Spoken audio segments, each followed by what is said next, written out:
Make sure you get subscribed to the channel. It is the Michigan Football Report by Chat Sports. If you can, just hit that subscribe button below the video. Or if you forget about it, want to come back later and subscribe, it's always youtube.com/MichiganTV. We're going to be talking some late-breaking news this afternoon about another change to the Michigan football coaching staff and what it means for Jim Harbaugh's program. Coming up right now.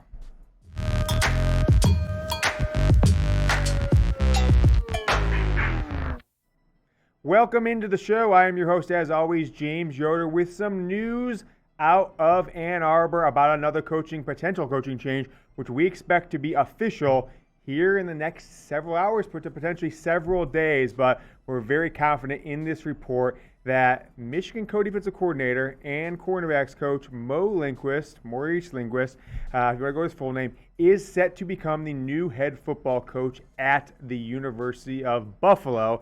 He's only been with the Michigan football program for under 4 months.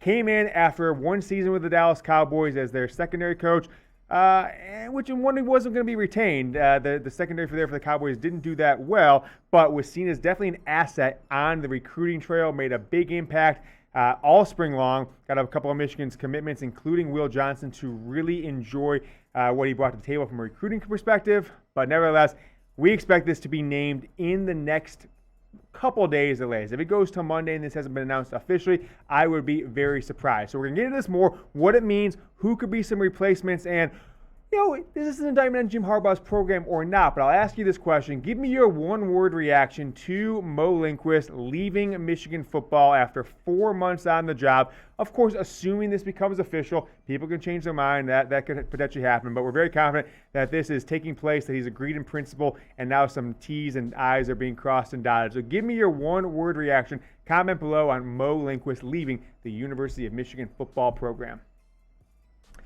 All right, let's keep it rolling. One thing I'm just going to say about this situation is thanks a lot, Les Miles, because this is all his fault if Michigan loses this coach. You're like, what does it have to do with Les Miles, James? Well, why is this job at Buffalo open? Les Miles took the job at Kansas a couple years ago. He had some issues that came out about his time at LSU, some unsavory behavior, allegedly, and Kansas let him go about a month or so ago. They just hired, what's the guy's name? Lance Leopold, Buffalo's head coach, to be the new coach at Kansas. Also, RIP to Mike DeBord's revived coaching career. You all remember Mike DeBord, former Michigan offensive coordinator, 2 stints, the late 90s, mid-2000s. He went to Kansas after being kind of an administrative assistant for Harbaugh the last couple of years. He was going to be Kansas' new OC, no longer in that job. So Les Miles gets fired. Kansas has a few-week coaching search. They hire Buffalo's coach, and now Buffalo's doing a coaching search the first week of May, and they have zeroed in on Mo Linguist, and it makes a little bit of sense, right? He's seen as a good recruiter. He is definitely a charismatic guy. He's young, and he is, Buffalo wants probably to see their program as a stepping stone to bigger jobs. They just got a coach placed in the Big 12, and so that was probably a selling point for him. But for Linguist, he is familiar. He was an assistant coach back there in the 2012 and the 2013 season. He's obviously proven his recruiting chops at Michigan, so this isn't that necessarily stretch for them, right? It makes a lot of sense. A guy who's been in the NFL, a guy who's been all over college football, the Big Ten, the SEC, and in the MAC with Buffalo. So he's kind of not going back home necessarily because he didn't play there, didn't go to school there, but he did spend some time there about 7 years ago, 2012 and 2013 season. So this definitely hurts recruiting for Michigan, right? There is no understating that. Linguist came in January, February, all spring long. He locked up Will Johnson.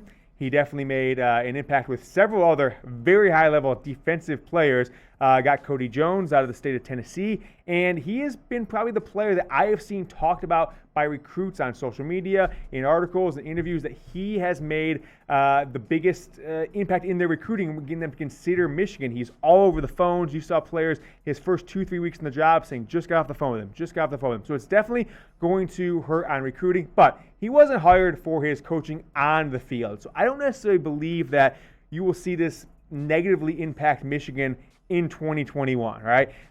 If you watched the Dallas Cowboys last year, you wouldn't have thought too highly of the guy coaching their cornerbacks. That's Mo Linguist. So as long as Michigan gets a capable coach in there, it should be on equal footing this season, but I do think it could have a negative impact in the 2022 recruiting class and beyond, because a ton of these players, especially on the defensive side in the secondary, have really latched on to Mo Linguist, what he brings to the table. Great conversationalist, really gets them, jumps on the phone, texts them, all those sorts of things. But recruiting is definitely taking a hit with this one. I'm not necessarily freaking out about this in any shape or form from perspective of this is a culture situation or coach or fleeing from Harbaugh. We're going to talk about that a little more in a second. But before we do, we're going to talk to you about today's sponsor, and that is MANSCAPED. You saw it on our video yesterday. If you saw it, MANSCAPED is the presenting sponsor of the Michigan Football Report. They have just launched the Lawnmower 4.0. This bad boy has attachments. If you want to go all the way down to the skin below, you can do that with them, or you can leave a little bit of faux hawk down below. Whatever you want to do, use our promo code. It is promo code GOBLUE when you go to manscaped.com. Get 20% off any of the products. This is our favorite, the Lawnmower 4.0, and get free shipping. Maybe it's Mother's Day. If you've got a wife or a baby mama, treat her well by treating yourself well down low and make everything go better in the bedroom. But Manscaped is our presenting sponsor at manscaped.com. Promo code GOBLUE. This has nothing to do with Jim Harbaugh, in my opinion. I have seen the early conversation come out. And you guys know, if you watch the show in the past, if you follow me on social media, I am as critical of anybody of Jim Harbaugh when it comes to the culture that he has created in Ann Arbor, a culture that I don't think is conducive to winning at the highest level, right?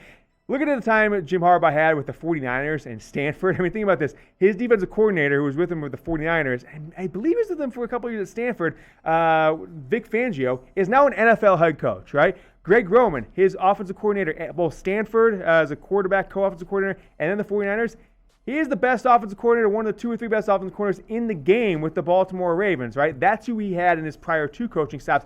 Guys like that. Guys like David Shaw, who's been a head coach at Stanford for the past, 9 seasons. It'll be season 10, I believe, for him at Stanford. So Harbaugh has had a lot of swings and misses when it comes to his assistant coaching and his coordinator hires, but I don't think this has anything to do with it. Linguist in his mid-30s, gets an opportunity to be a head coach in the MAC. If he has success there for 2, 3, 4 seasons, he could be the head coach at Purdue, Illinois, maybe a school better than that, maybe a Minnesota, something like that. They took a coach in the MAC. So MAC has typically been, for the most successful coaches there, a stepping stone kind of job. You spend 3, 4, 5 years there. If you have success, you win 8 games, you win 9 games, you will be one of the hottest coaching candidates in the country if a Power 5 program that's trying to take the next step up is looking for an up-and-comer. So best of luck, Mo. We wish you the best.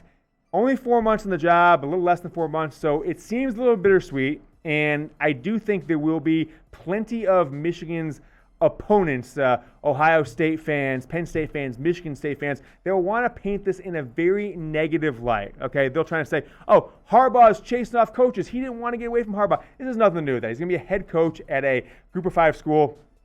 Can't blame him, especially 4 months after he got fired from his coaching job at the Dallas Cowboys. So it is what it is. But let's talk about some potential replacements. Michigan is down a coach, and this isn't anything new for them, right? They went the entire last season, 2020, without a safeties coach after Bob Shoop did some shisty things that apparently nobody wants to talk about. But he was not, welcome back to the Michigan football coaching. They went to the whole season without a secondary coach last year for the safeties at least. So I don't expect that to happen this year because they still have 4 months till the season starts. But one name that was rumored when Linguist got hired was Steve Clinkscale, I apologize, who is the secondary coach for Kentucky. He is an avid recruiter in the state of Ohio, in the state of Michigan, has all kind of Midwest ties. He was a name that was often rumored when Michigan was looking the last 2 cycles for new coaches as a name that Jim Harbaugh really wanted, had pursued. So I think that will be Harbaugh's first stop when it comes to trying to find a replacement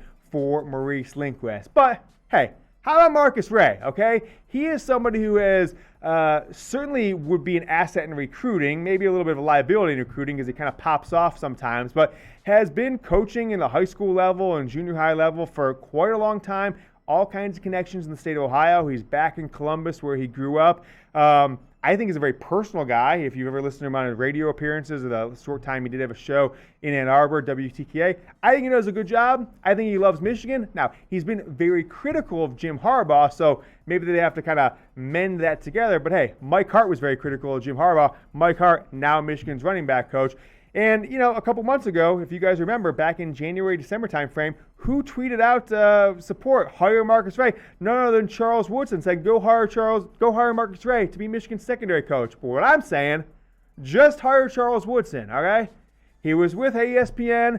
Now he's with Fox. He's doing a couple hours on TV every week, and I'm sure he makes a decent amount of money. But Michigan could pay him $1 million a year. He will be the best asset they could have in recruiting, I think. Hey, who's the only defender to win the Heisman? Me. Come play for me. I mean, tell me that's not the best recruiting pitch. Come in, give him a nice job title, co-defensive coordinator, cornerbacks coach. That makes a lot of sense. It makes certainly more sense than Mike Hart as the running backs coach. We know why Michigan made that hire, because he's a Michigan man. You got Randall Bellamy. If you're just going to only hire a Michigan man at Michigan, why not get Charles Woodson to come back and be the secondary coach and co-DC for the University of Michigan? And that's what I think. That's what I'm pushing for. But we'll see what happens with Jim Harbaugh in this hire.